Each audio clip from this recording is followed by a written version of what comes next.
So here we're going to have a look at the GCSE Combined Science Trilogy paper, Biology Paper 1, higher tier from 2023. If we have a look at question 1, this one covers communicable and non-communicable diseases. We need to know that communicable means that it can be passed to somebody else, whereas non-communicable means it isn't going to be passed to somebody else, it's not contagious. So which disease here is non-communicable? The answer is cancer. So this cannot be passed on to somebody else. All these other ones, AIDS, which is caused by a virus, gonorrhea and malaria, all of those can be passed on. Obesity is a risk factor for many non-communicable diseases. Do not refer to diseases given in your answer. Give one non-communicable disease that obesity is a risk factor for. So there's loads we could choose from here. The most obvious one that springs to mind is coronary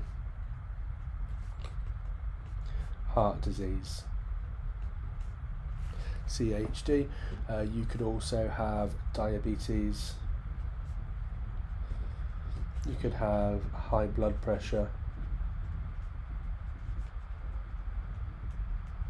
And I think the mark scheme would even allow stroke or asthma. So loads again you could choose from. The next question did stump quite a few students. So national policies are used to help people who are obese to lose weight. One national policy is to reduce the amount of sugar that's added to food and drinks.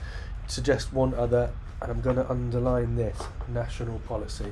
So it's not asking what we could do as an individual to lose weight, it's what the government could put in place nationally to reduce the amount of obesity. So the first one is something they've done already. They could tax on high sugar or high fat foods. Now, if these foods are more expensive, people are less likely to buy them, so they're less likely to eat them and hence put on the weight. And that money that you'd get from these extra taxes could be used on treating people who are obese and have associated health conditions.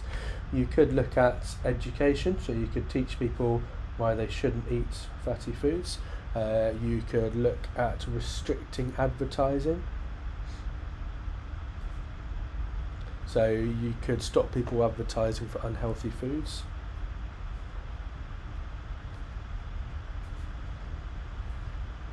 You could put calorie information on takeaway menus. You could regulate supermarkets on how many fatty foods they offer.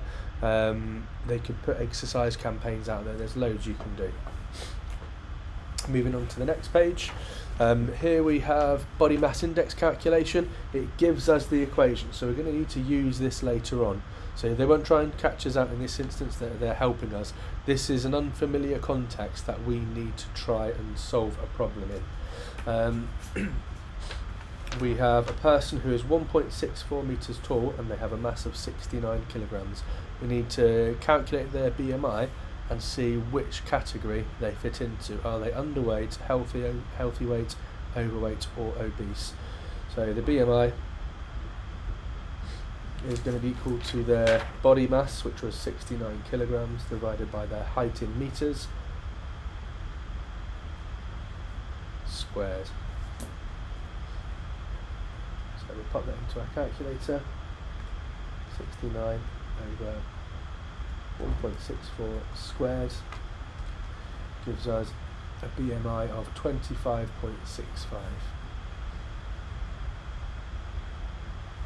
And that puts them in the overweight category.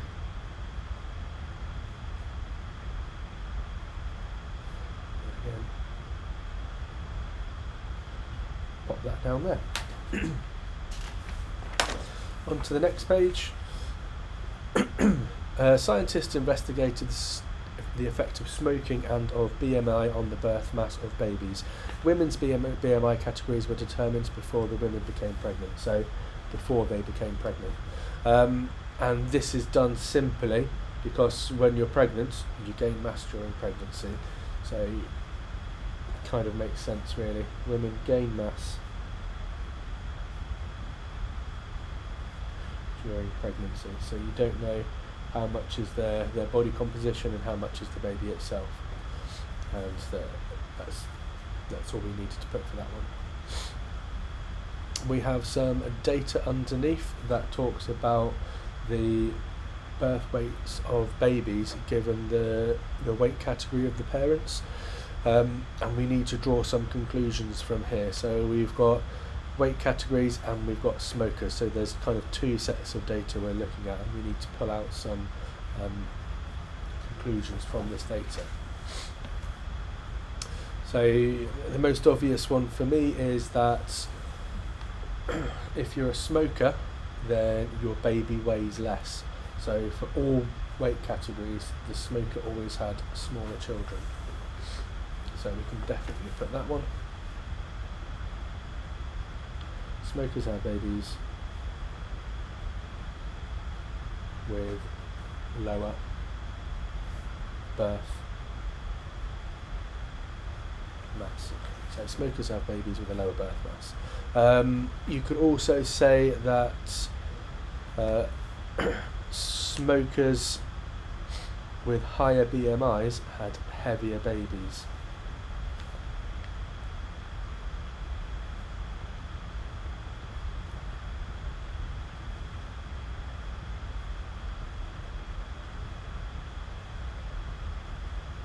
So they have heavier babies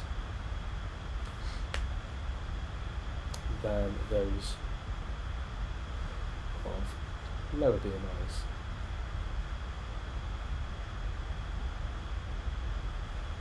And I guess the same is true for non-smokers or women in general as well. So, so we could say smokers or even non-smokers. You could also talk about the fact that smoking had the greatest effect on birth mass in underweight women. You could talk about the fact that smoking had the least effect on birth mass in overweight women, and smoking had less effect on birth mass in overweight and obese women. So the difference in between the child's weights between smokers and non-smokers for obese women is a lot smaller when compared to the underweight women. Next part of this question talks about measles being communicable, so that means it can be passed to other people, and we need to describe how the measles virus is transferred from person to person. So it starts with coughs or sneezes, and they spread the virus in droplets. So the first mark, and the second mark is for droplets or the virus is inhaled. And when those droplets that contain the virus are taken onto somebody else, then they get infected with the measles virus. The last part of question 1 talks about athlete's foot as a communicable disease that is caused by a fungus. It affects the feet. So we're looking at the first question. We have 17% of the population has athlete's foot, and if we have the total population, we can work out how many people are estimated to have athlete's foot. So we take our percentage and we divide that by 100 to give us the decimal for the number of people we have it, and then we times that by the total population, 67,961,900. So put that into the calculator again, 17% over 100 to give us the decimal, and then we've got the 67,961,900 of the UK population. This is a syntax error, so let's try that again.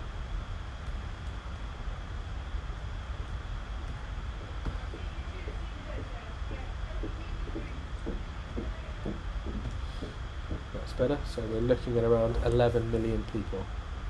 11,553,523.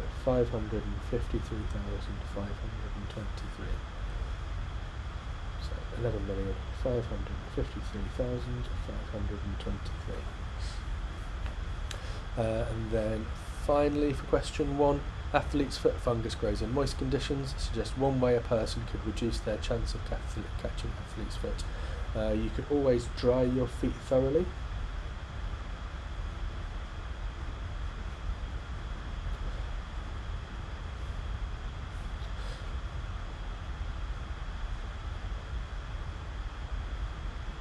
So always dry your feet thoroughly after you wash them. That gets rid of those moist conditions where that fungus thrives. You could avoid sharing socks, kind of common sense really, so don't share socks. You could use a fungicide, something that would kill fungi.